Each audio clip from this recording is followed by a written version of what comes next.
Introduce Tim. Excellent.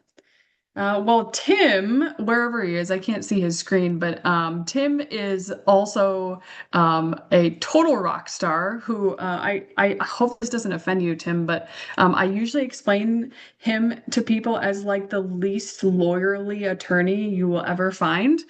He's a wonderful attorney, but he's also a wonderful human being. So being a healthcare attorney and also having the expertise that he has is pretty rare. And he's an incredible guy with a lot of knowledge and a lot of resources. So thanks so much to Tim for helping us kind of navigate this billing question as we've been talking recently about those like scare tactic letters from Optum. We're really eager to hear what you have to say and to share your expertise. Yeah, well, thanks for the introduction, Ashley. And no, I can consider being the least lawyerly lawyer to be a compliment for sure. I just kind of a bit about my background is I've been an attorney for about 20 years, always in the healthcare space. I started out, I've kind of done really across the gamut representation of healthcare entities, all sorts of different um, kind of roles. I started out doing malpractice defense for hospitals and doctors and things like that. So I spent a lot of my time in courtrooms and depositions and litigation. And I still think that's a helpful background for um, understanding risks and also understanding how, the way litigation works. I think a lot of attorneys have never been in a courtroom actually. And so I think it gives me a unique perspective. From there, I moved more into sort of like a regulatory advising type of practice to a wide variety of healthcare providers, ranging from large health systems to, very small practices, and private practices, especially in the mental health field. Like yourselves, I've helped, people purchase practices. I've helped them transition and close practices. I've helped them deal with licensing investigations, really all sorts of things. I, again, helped with contracting, payer disputes, disputes with practices, HR type issues. So again, like I've always been in this space, so I think I'm quite familiar, with the healthcare space. Um, Before I joined my current firm, I was sort of the general counsel for a mental health telehealth company called Mentavi that originally was ADHD Online. When I joined the company, we were in like 12 states, and then I helped grow them to all 50 states where we were diagnosing, ADHD, depression, anxiety using an asynchronous assessment. And so I'm familiar with, what can you do synchronously? What can you do asynchronously? Those are all things, issues I grappled with. And prescribing controlled substances, which isn't so much with you guys, but this kind of the day-to-day interactions, all the licensing scope of practice, and then more recently I joined Elevator Law, where we work with a lot of digital health tech, telemedicine, kind of more in the startup space. And so again, we understand that practices need practical advice, they need strategic advice, they don't need like lawyer advice that is protecting the lawyer and is not, is something that's going to prevent you from doing what you want to do and taking care of your patients and growing your practice. So again, I hope what I present today is good and practical for you. Again, as Ashley talked about, I'm gonna, talk about AI. Sorry, not AI. I am gonna address AI towards the end, but I'm gonna talk about these I'm first going to talk about sorry, I'm trying to pull up my presentation here. I'm going to talk about dealing with these payer audits and billing and coding audits and things like that. So let me share my screen. Hopefully this works. Can you guys see my screen? Can. Yeah, okay. I see nodding heads. All right. Yep. All right, so again, uh, not hiding a lot with my title here with billing and coding audits and other helpful tips. Like I said, I get a ton of questions and deal a lot with AI over the last, year or, especially the last 6 months. And so if we have some time, I'm going to jump in and provide some helpful tips around that as well. All right, so this is a bit of an agenda, an ounce of prevention. So we're going to talk about, really, I think the best way to deal with payer audits and coding and billing issues is to, be prepared in a couple of different ways. We'll talk a little bit about defending and fighting back. And then again, I was, if we have some time, I can dive into AI and some issues around that. I do want to say, if you guys have questions, feel free to chime in. You're not going to throw me off by jumping in, and if I hear a voice, I'll be able to get back on track. So don't hesitate to jump in. Or actually, if people want to put questions in the chat, maybe you can kind of read them at some point or at the end, or we can go through them at the end. So I'm not sure how you guys typically address that. So. All right, so an ounce of prevention, right, is worth a pound of cure. Preventing, not giving grounds, or putting yourself in the best position to avoid audits or to be in a good position to defend yourself in the event of an audit.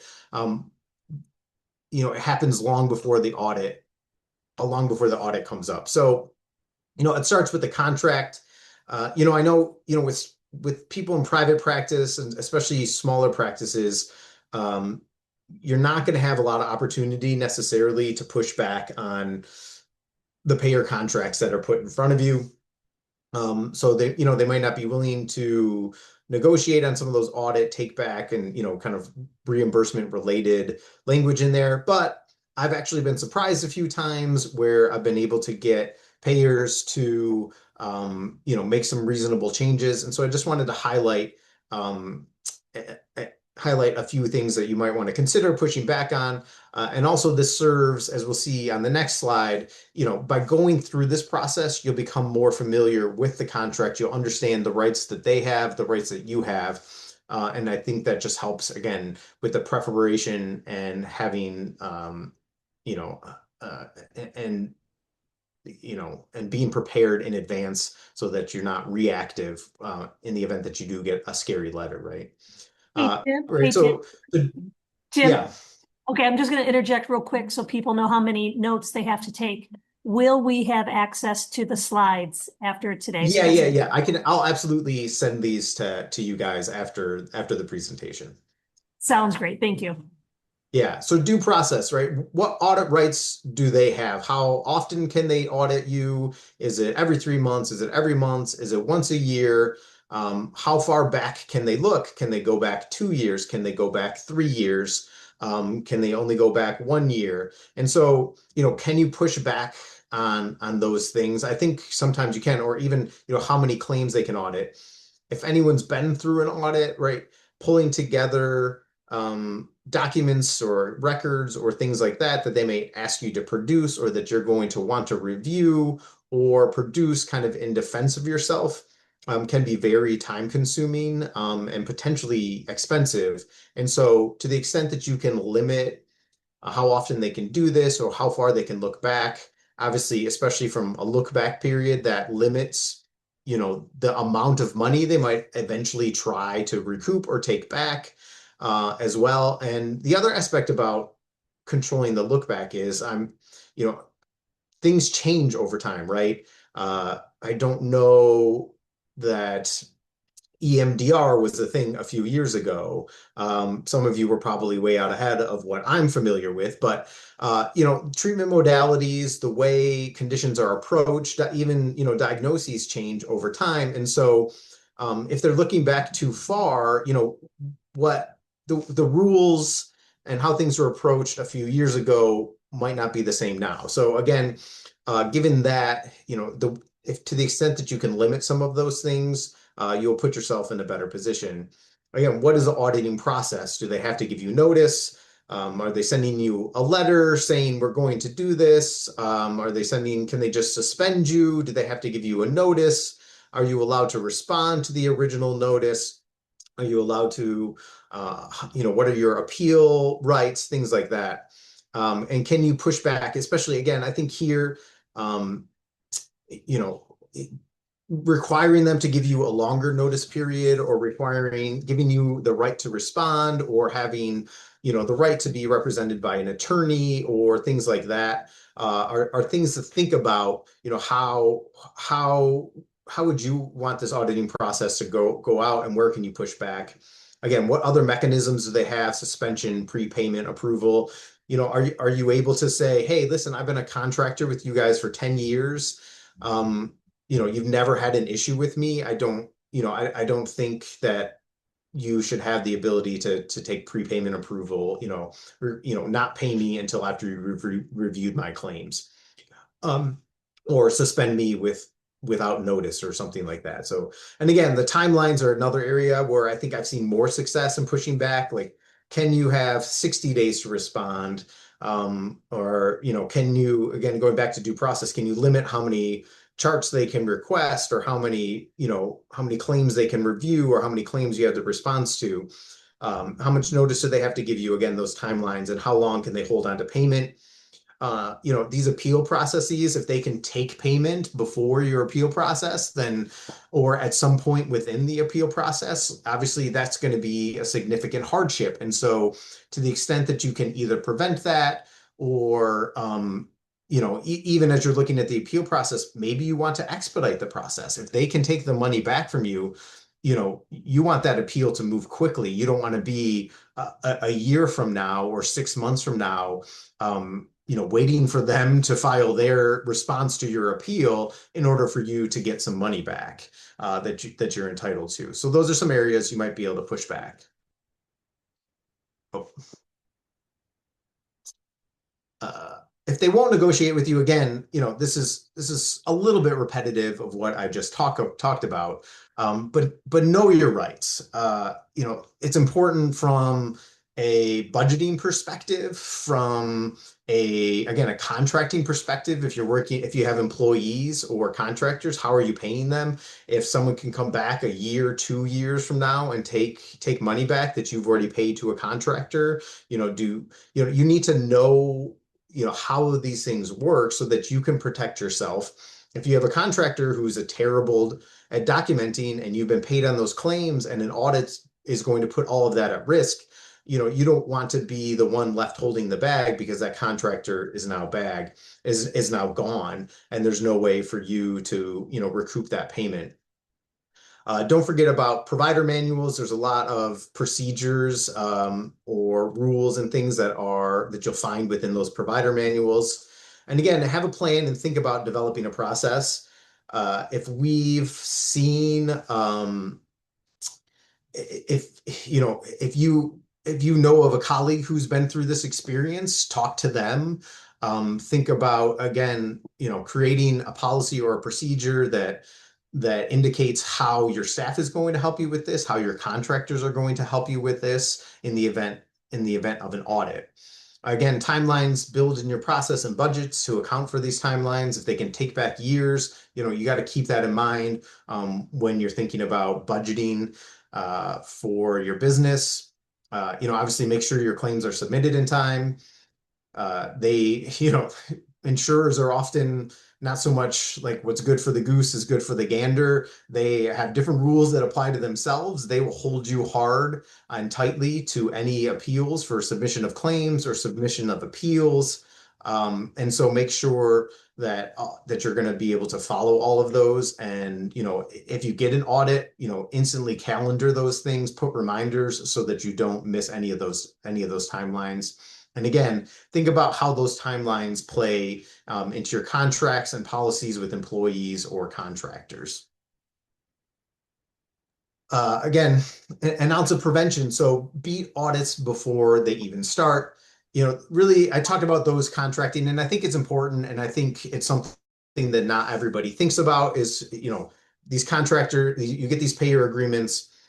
You're excited that you're in network, that helps you expand your patient base and make sure that you get paid, et cetera. And I think people just sometimes sign those without fully understanding what they mean. You know your business better than I do, obviously, as to whether or not you need to be in network with a given provider. But you might come to the conclusion that, hey, there's just too much risk here. There's too many rules. It's not something that I'm willing to sign when I look through all of the things that they can do that is going to delay when I get paid, prevent me from getting paid, or result in payment being recouped at some other time in the future.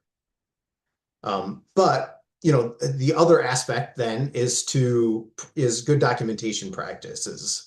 And that's really going to be key. Ashley kind of had forwarded me the one of the letters that people have seen, relating to, hey, look, this is how much time people are usually billing, or this is the code for the length of period of time, and you're an outlier. Just, at the outset, I would just like to point out there will always be sort of an outlier. Just by definition, there's going to be a median, and there's going to be people that are outside of those. Like, that's just how all of these work.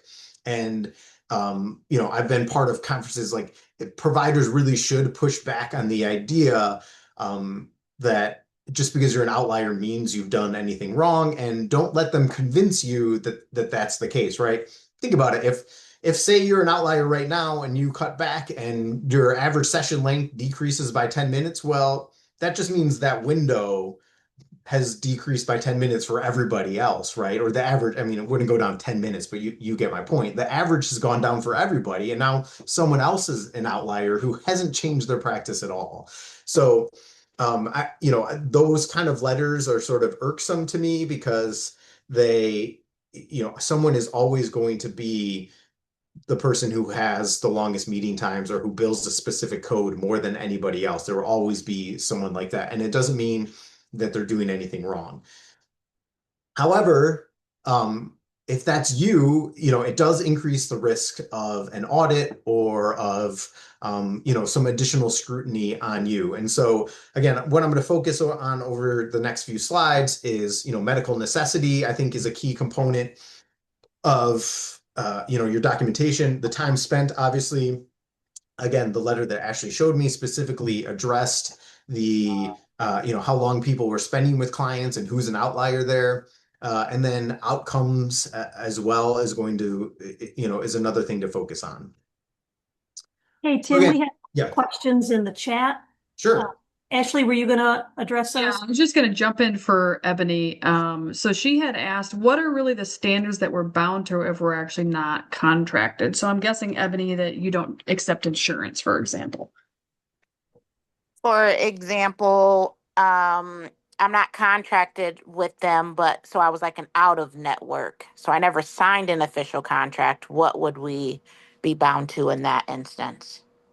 Well, I mean, if you haven't signed a contract, then you're not, then those things aren't going to apply to you. Obviously it'll. If we accepted their payment, it wouldn't, or does acceptance of the payment say like, now you need to follow our contract? No, it just accepting the payment doesn't mean you're bound by sort of all of the terms of their contract at that point. It means, they're paying you as an out-of-network provider. We have heard, Tim, this was several meetings ago, but we have heard, especially from United Healthcare, that United Healthcare was doing what Ebony described. And even if they were out of network, they were doing clawbacks for even if people gave a super bill to the client who had United Healthcare. Interesting. I don't know if you've heard of that, but we had a whole conversation in one of our meetings about like the risk of even offering super bills to like United specifically. I know we all love United, relative to that, even actually putting you at risk for something that they don't even tell you. Yeah, my example specifically, sorry to add, it was like Meridian did that. So not United, but Meridian did that. And they're like, yeah, we know you're not bound, but when you accept it, now you need to pay us back. And I did very well on the audit, actually, considering what everybody else was experiencing. But it was just concerning because I'm like, I didn't even sign you guys, and you still owe me money. So why don't you just take it from there? But yeah, I was concerned. So I was curious, like, is that like something if I didn't sign anything, but they're saying like, well, you accepted payment from us, so now you need to uphold what it looks like, as basically being a contractor with them. I mean, I'd have to, like, I don't know exactly what they send you when they submit payment, if there's some language in there that maybe you have to agree to. I mean, at the very least, obviously, there would be some sort of basic requirements, at least, around fraud. Obviously, if you guys are, in this meeting, you're not sort of just billing them for things that are not occurring or anything like that. And so, and I guess perhaps arguably they might have potentially be able to make some, sort of equity type claims. And so I think professional standards would still apply. But, I mean, if anybody, I put my email in the chat, if someone wants to send me, a letter about that or something like that, I'd be happy to, to review that and kind of weigh in on what I think.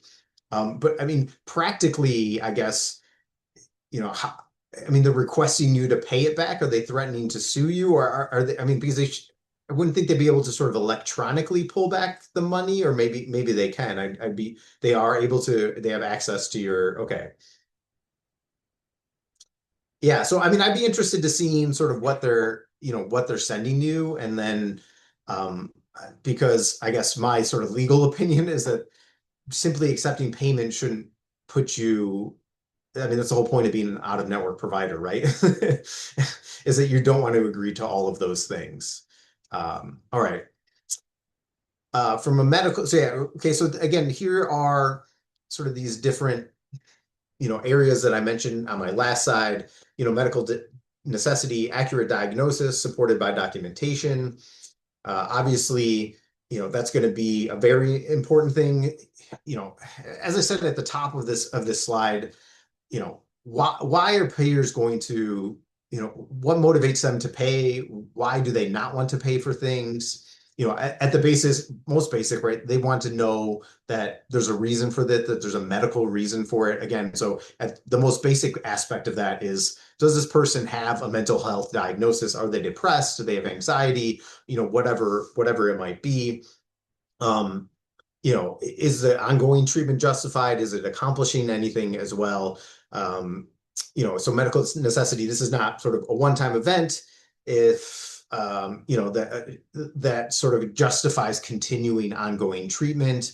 And then again, consider periodic reevaluation, especially with validated assessments. I think sometimes, mental health care providers are at a distinct, are at a disadvantage because so much is, so much of the diagnoses are subject to self-reporting, right? And kind of the subjective statements by patients and your somewhat subjective interpretation of those, self-reports. And so, to the, there are some validated assessments out there that that you can use to help kind of support the diagnoses that maybe help get around. I know, I have a colleague from my old company who works for like an ADHD assessment company now, and they have sort of an objective assessment test that people can take. Now, that's not going to meet, the DSM criteria in and of itself. But again, you're going to want to make sure those criteria are demonstrated within your diagnoses and ongoing diagnoses. But the validated assessments can help sort of bootstrap and support some of the more subjective aspects of mental health treatment. It's time spent, obviously that's super sensitive given why, what Ashley kind of had shared with me that really led to me speaking with you all today. Start and stop times, to the extent that these things are, you can be tracked within your EMR or EHR or through a, scribe. If you're using an AI scribe, then, that again can help. And because that's not sort of an honor code type thing, right? Otherwise, if you're just typing it in yourself, it's just harder for them to question that, right? If there's an objective tool that's measuring start and stop times, as opposed to manually putting in those start and stop times. Again, obviously, the longer you spend, the more comprehensive the note should be. If you're spending an hour, the note should look different than when you're spending 20 hours or 20 minutes with a client, obviously. And so, quick notes that for very long sessions are going to obviously put you at risk and make it harder for you to defend in the event of an audit. Document topics, what are the issues the client is having, clinical techniques that you're using, treatment plans. Again, at the outset, you're going to create treatment plan and treatment objectives. You want to keep those coming back in and revisit those throughout the course of your treatment. again, to justify, both the time spent and then, as we'll get into outcomes, obviously that those play an important role in documenting and showing, that what you're doing is helping and beneficial, and improving or at least maintaining some sort of baseline for the client. And so, yeah, so outcome again, treatment goals, if they change, which is absolutely fair, like I have had mental health treatment. I currently see a social worker, and so I know my mental health needs have changed over time, and the topics I'm discussing on a week-to-week or biweekly basis with my social worker change, and so obviously your documentation is going to want to reflect that. There's nothing wrong with that at all, obviously, but if the goals change, then they there should be a story as to why that's the case. And frankly, they should change, right? Because, what this outcomes is all about is if you're never achieving your goals, then at some point the payer is going to start questioning, well, why are we continuing to do that? If there's no improvement, if we're not getting to where we need to, why are we continuing treatment? And so one way to justify that is to is for the goals to have changed. We met this goal, now we're moving on to a new goal, or or we're kind of diving in deeper on this specific goal. And again, progress, to that point, if there's no improvement, why is the treatment continuing to be necessary? And again, as I say here, it can be a double-edged sword, right? Because you set these goals, a client meets them, and then, perhaps you have to make sure that ongoing treatment, whether is continued to be justified. And I'm sure, you guys, obviously you're trying to make a living, but I'm sure like Ashley, I know Ashley very well, you're all ethical, honest, and aren't going to just be billing people so that you can continue to bill the payer. You're not going to continue to see people who don't need mental health treatment. Frankly, I tell my clients, like, sometimes I say, I hope I never hear from you again, because that means, your business is doing well. You don't have any legal issues, and it's just one less expense you have to worry about. And I'm sure you guys feel similarly with your clients that, hey, graduating a client out of treatment is great because they're doing well, and I've done my job as a therapist. I think, Ashley, I'll get to your question here in a second. Is maintaining baseline enough? I think you guys probably might know that a little bit better than me. I don't have a lot. I've not dealt with like an audit or a client where they were getting sort of in trouble for a baseline. I will say that CMS recently announced a new kind of payment program. It's called Access, and it's going to be outcome based. And on things like blood pressure, they will continue to pay once like blood pressure reaches a certain level. And so again, this is where, documenting your thoughts as to, okay, well, we seem to have reached this. Maybe we only meet once a month or once a week instead of more often. And then, how does the client do with that? Oh, there was a relapse or a step back. We have to meet again. Again, obviously documenting all of those sort of things and being more often or less often will help you in an audit. Yeah, Ashley, go ahead. We just have a couple comments about seeing if we can make the screen bigger. So just as a heads up, you will get the slides as a reminder. And also you can always make the screen bigger on your end. But I didn't know, Tim, if you could maybe adjust that and make the screen bigger on your end. If not, people will just have to. I have the world's biggest monitor. It's this huge like gaming monitor, and it's already all the way across my screen.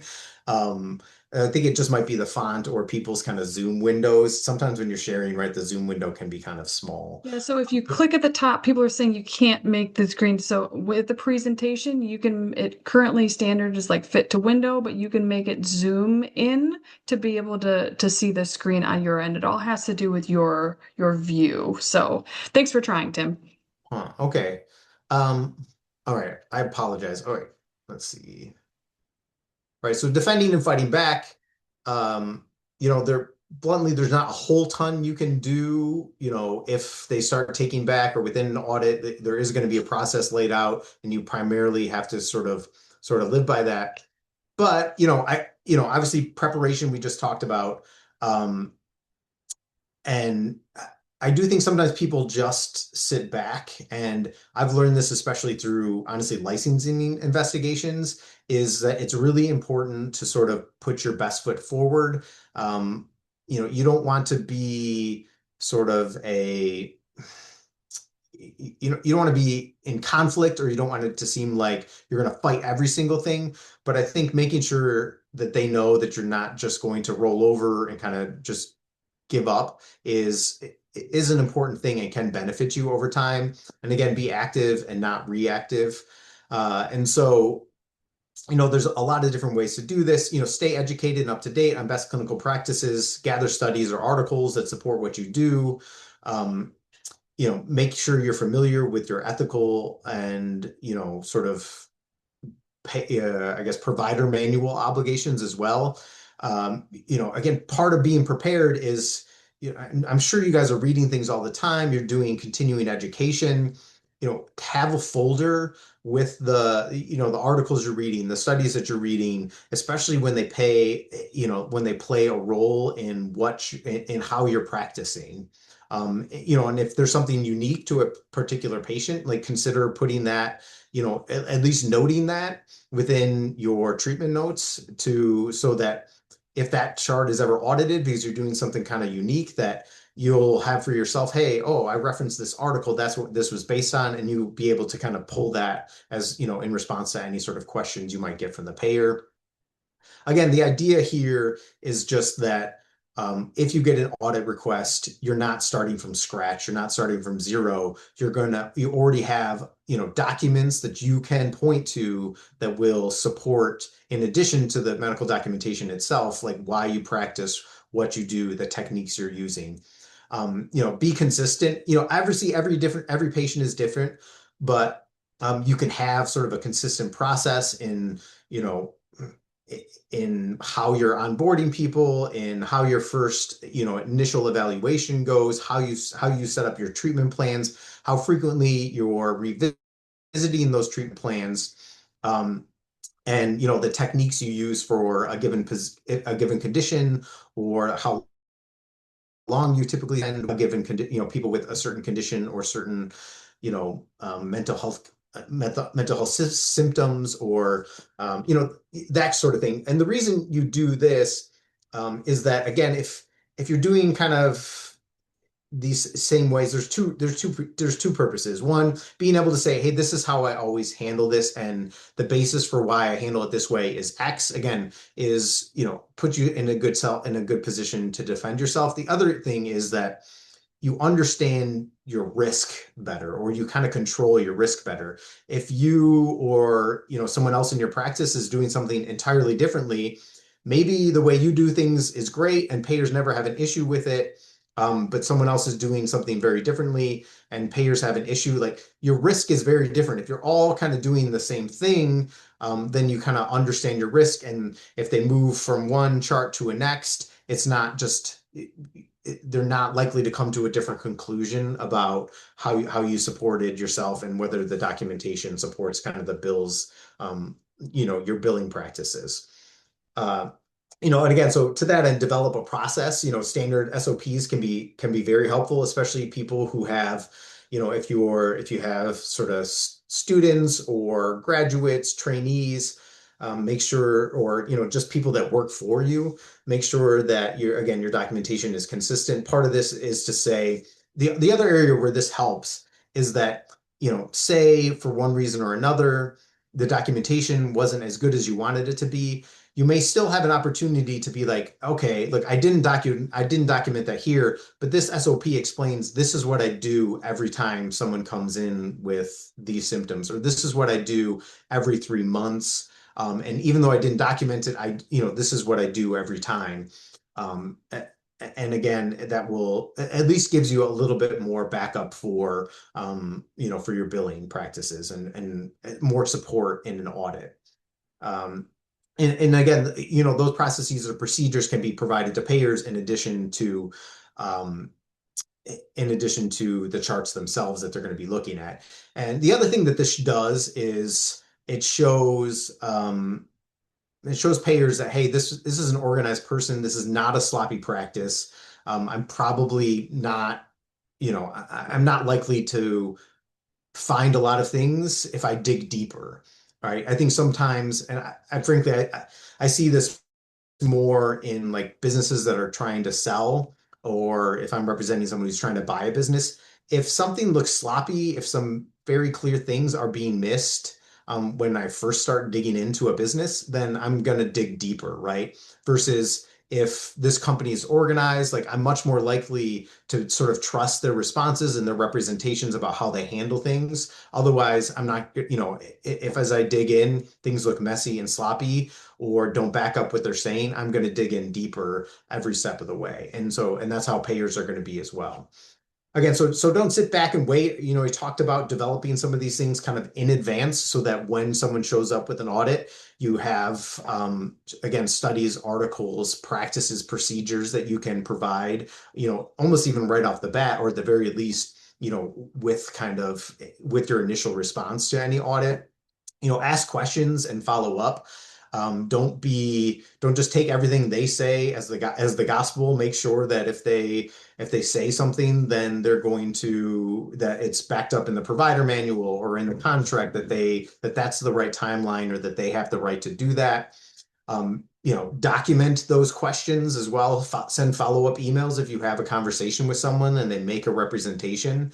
They say, "Oh, we'll get you paid back here in the next 2 weeks or 30 days," or "Oh, don't worry about that timeline. We'll give you some additional time." Like, you do not want to be in a he said, she said, or she said, he said situation.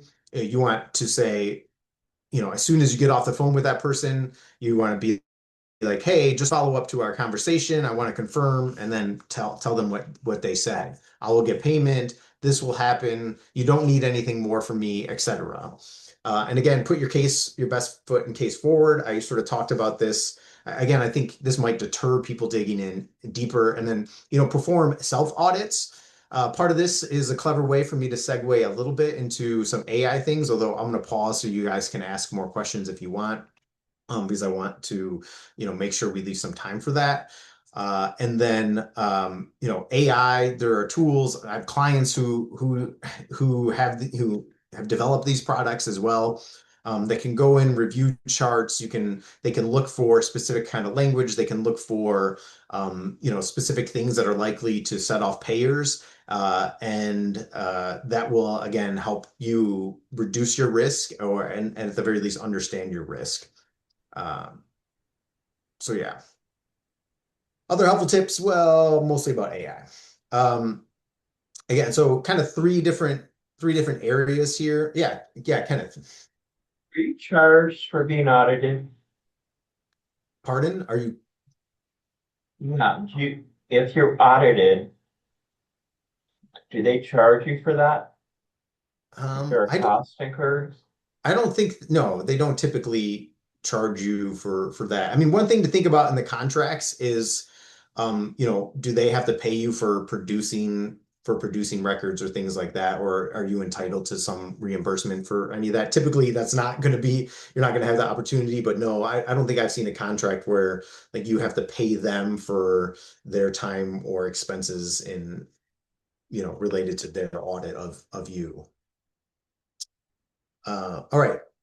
So legal landscape, why this matters now. Well, those are kind of the three areas: legal landscapes, ethical standards. Again, with all of my mental health clients, it's something that I make sure I talk about. Ethical standards. I've seen a number of licensing and investigation where it's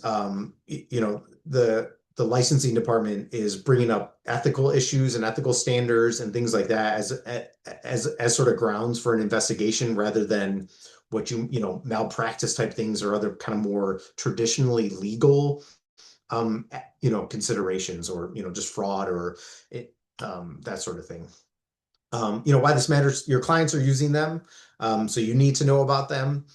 I can't remember the statistics, but it's, millions of people are engaging with ChatGPT and Claude and these other GPTs out there, and, using it as a companion, asking them what they should do about their mental health, asking them advice on how to manage a relationship. And so, your clients are using them, so you need to understand, how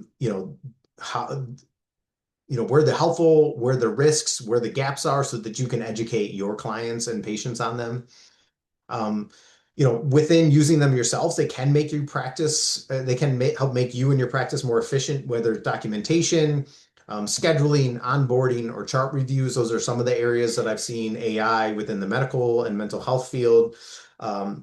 And so, especially I know, so my legal practice, there's just 4 attorneys in our practice, but we use AI to help draft documents, to help draft contracts, to help review them, to help conduct research, to scan large contracts and pull out the important things. And so that can make us more efficient and allow us to do things that a larger firm otherwise would be required to do. And so, I think these are tools that can help you grow your practice as well.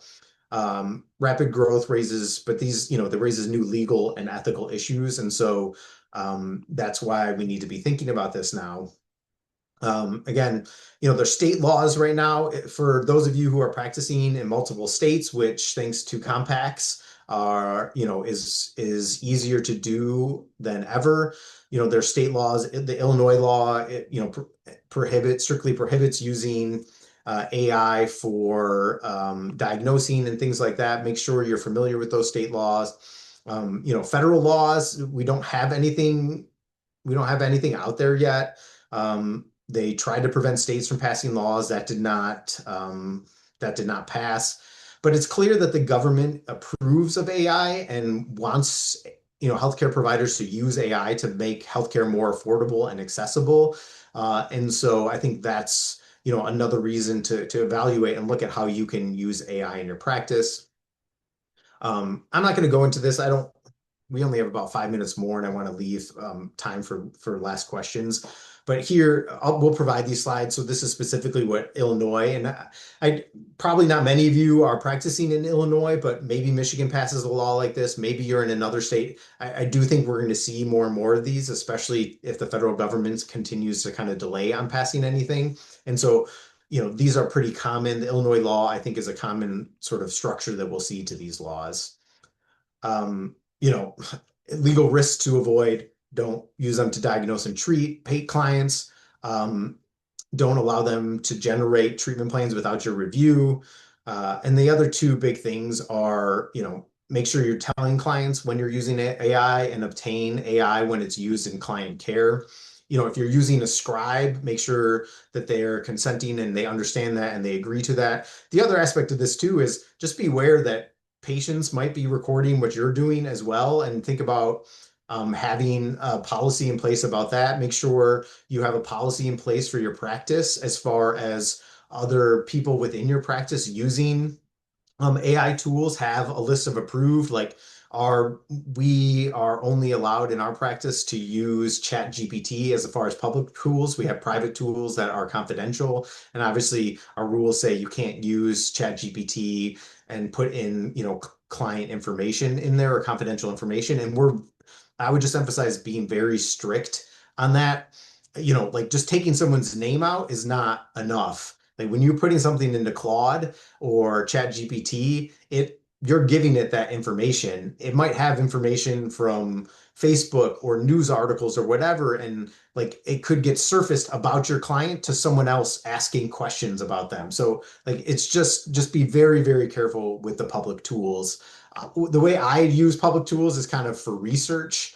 I don't trust the answers that ChatGPT gives me on my research about what a law says, but I ask it for its citations, and then I go look up what the law itself says. And again, anything, I do not cut and paste ChatGPT. I change all of it because ultimately I'm the one responsible for it, and lawyers have gotten in really big trouble for it. And it's only a matter of time till we see that in other professions. So again, I think that kind of, that's my last slide.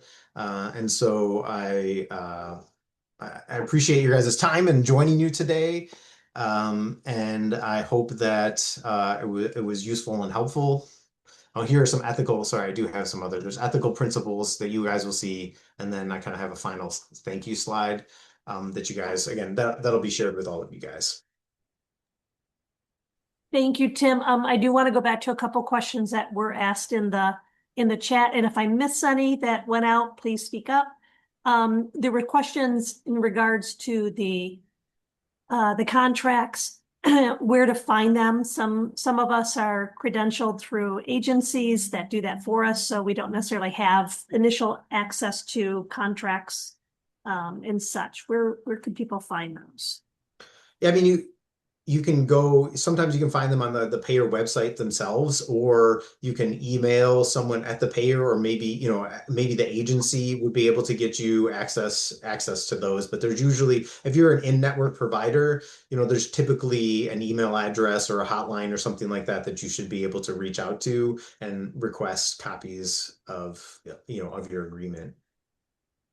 Okay, thank you. Another question is regarding AI. Does AI take over the client file and store it in another area outside of the clinician's system?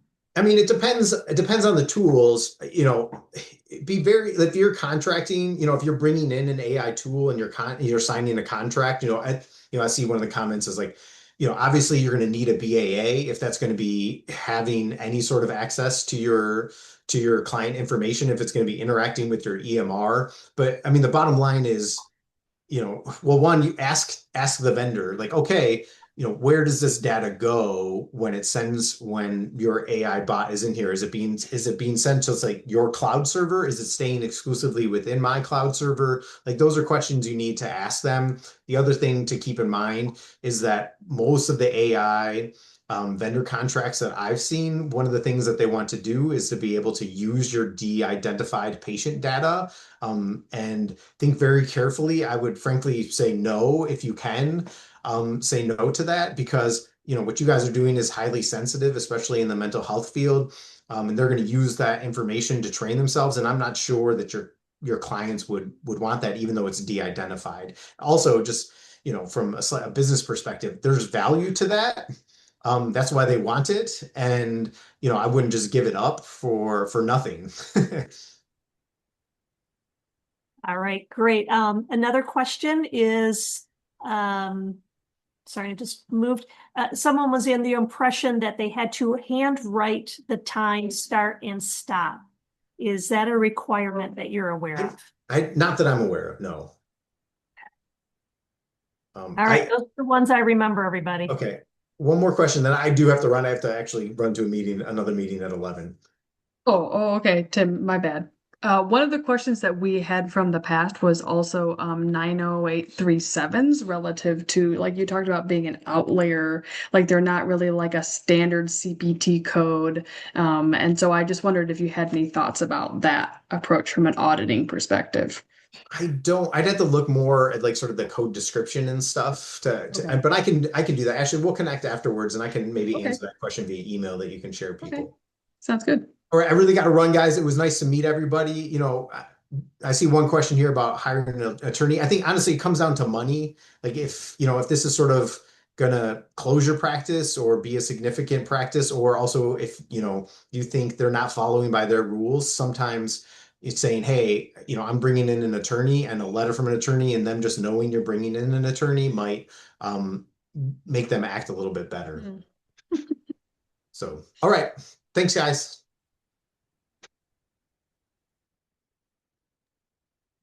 All right. So I want to check in with everybody and see, we've got a lot of common in historic knowledge on the group here. So Tim being the lawyer, obviously we are not, but maybe we can help each other if anyone has any other questions or thoughts regarding his presentation. So I want to open that up real quick. Yeah, Sarah, go ahead, just jump on in. Yeah, I was wondering if this maybe isn't a question for him, but y'all, I've done a lot of Medicaid audits over the years because I used to work in that realm. And I know the insurance companies, the commercial insurance oftentimes follows the Medicare kind of guidance. Do you know, like, would it be reasonable, I guess, in your personal opinion, uh, for like a commercial audit to follow similarly to some of the more Medicaid, Medicare audits, if that makes sense.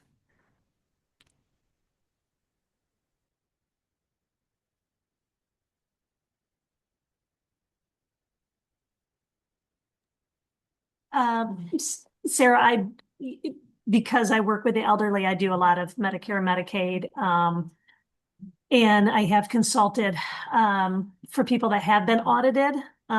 So I don't know if this is the answer to your question, but what I generally do is I go back to the Medicare medical necessity. They have that listed in the policy. You can go online and check it out. And I go through, and those are the elements that I make sure are part of our policy at this agency and the things that we put in. Because when we do, people are asking us for documentation, even if it's not Medicare, if it's a Advantage plan, or if it's another, like a supplement plan. When we go back to that medical necessity and just make sure all of that is present, we haven't had any problems with it. That helps things, because then it's like a guidepost, a sort of kind of. It is. Like Yeah. in the chaos, I guess. I'm looking around on my desk. I usually have it handy, but like I have it printed out and everything, medical necessity. You have to have your DSM diagnosis. So in order to have your DSM diagnosis, you have to meet the criteria. So that's your base. So you start with that. After you have your diagnosis with your criteria listed, then you have, which is then the symptoms, right, that your client presents with. Then you have to say, well, what's your goal? So now you've identified your goal. Is your goal reasonable? Is it realistic? Is it measurable? How do you measure it? Now you got to pull in your assessments. Tim said it, assessments are not diagnostic, right? They're assessments. They're a tool. They help us to support our diagnosis and our treatment. And so when we have the assessments, we can also say things like, client scored, 14 out of the geriatric depression scale 15 questionnaire, so 14 out of 15, indicating high level of depressive symptoms. Clinician and client discussed, client agrees that they feel very depressed. Clinician supports this. So now you're putting in the client as well as the assessment as well as yours. You put it all together to support the problem, what's going on. You come up with the goal. You can just say for measurements, you're going to lower that, in this case, GDS, geriatric depression scale assessment, from a 14 to a 10. In the next, give yourself a time limit, right? 3 months, 6 months.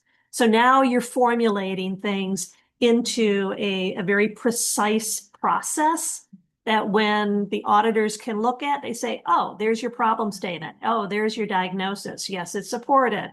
Yes, there are things that are measurable. There are things that, and someone's walking in, so sorry for the background noise. But you put that all together and then you build from there. What are your objectives? It all links together. And I know I'm just spouting this all out, but it all comes from medical necessity. You go to look at it. The important thing I think that we all have to keep in mind, that medical necessity is a medical focus. We're social workers and we have a tendency to look at the biopsychosocial, right? We're looking at the environment. We're looking at what's best for the person. Medicare, Blue Cross Blue Shield, Humana, Sigma, they are medical insurance agencies or companies. They are physician focused. So if you're questioning your notes, go back to the last time you saw your doctor and look at how they wrote their notes up. That's the medical way of doing things, and that's what they're looking for. So if we just adjust how we document, so we're a little bit more medical terminology and medical focus, even though we in our hearts are, psychosocial, you're going to do better on your audits. That's my recommendation. That's awesome advice, Julie. I love that. Colette? Can you hear me? Okay, I'm sorry. I'm very sick. I don't know if anybody answered this, but do you ever get results from audits? I've never never received like a letter saying this is what we found, but I do get like payment reversals every once in a while. No news is good news, right? No news means you pass.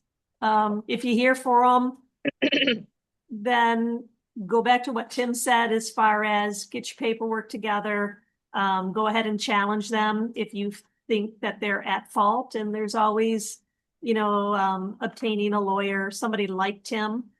He's certainly out there, but there are others as well who, that's where I've been brought in as a consultant, has been by Medicare lawyers who have clients who have had huge clawbacks, and they need, then they're fighting it. So if you ever have a big case, I definitely encourage having a lawyer.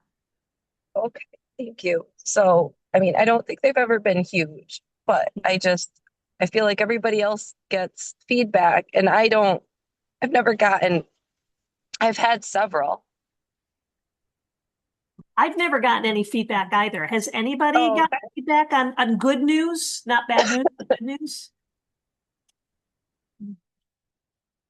All right, there you go. You're in good company, Colette. I've gotten, like when Headway sends me an audit, because I've never been officially audited by any insurance on my own. Headway, that bills for me, has sent me quote audits, and they'll send me a group of 5 of my clients out of their EHR. And they'll point out, this is where we think, this needs to be further explained, blah, blah, blah. The thing that makes me wonder is this a clinical person doing this? Is this somebody from the mental health world that is actually overseeing my documentation? Because they don't identify who the auditor is. They don't say they've got an LMSW or they have an LPC or whatever. They don't do any of that. As far as I know, they're from Headway, and they could be just somebody who deals with a computer program and is trying to figure out how to run my calendar better. So it's very fascinating. The audits that I have received, they've given suggestions. I have to acknowledge that I got it. And then it just kind of goes back into the file. And thank you for looking over your audits. That's what I get. I don't think a lot of them have clinical background. They have a script and like a list of criteria that they're checking from. Yeah. And so, yeah, I don't think there's a lot of clinical people that are doing those. Yeah, I would agree, Melinda.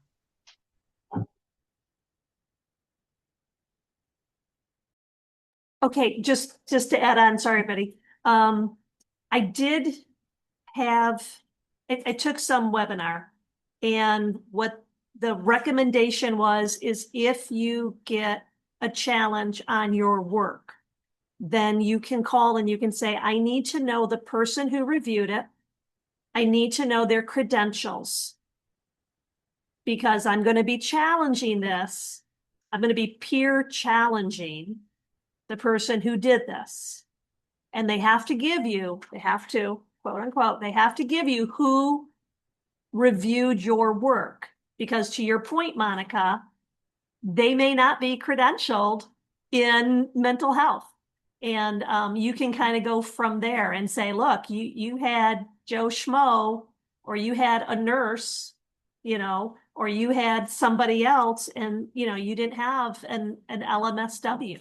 You did not have somebody who has experience in mental health. So you can challenge it that way.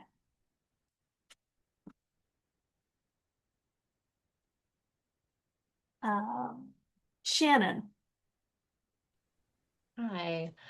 I've never been audited, and I was actually just curious about what the actual process is. I don't know if we have time to go over that, but the closest thing that I've ever experienced is a clawback, but it was a really simple one.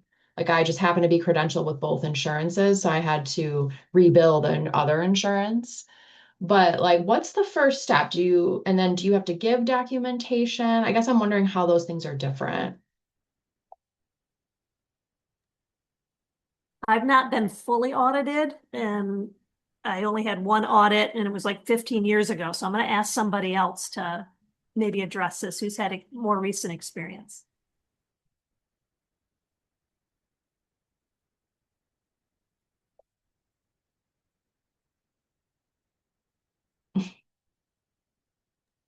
We can do the Jeopardy, final Jeopardy. Da, da, da, da. No one? Maybe no one's been audited. Great news. Yeah. I Well, don't know if you want to hear from me again. I just they usually have some third party company call an email and send a letter to say they're requesting documents from the year or certain dates for these clients that you had with their insurance. And then you can fax, email, or upload into their portal system. That's what it's been for me. and it sounds to me, Colette, like you are working directly with the insurer, right? Um, yeah, yeah. Okay.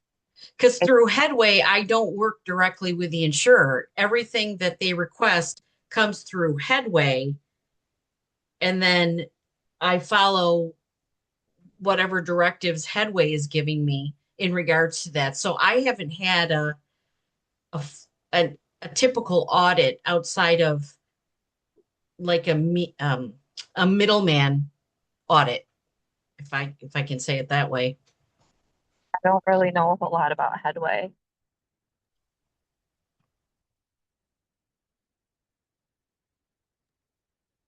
If you can see in the chat, Teresa is making some comments, and I know she's worked in as an auditor at some point. So if you guys want to check out Teresa's comments as well.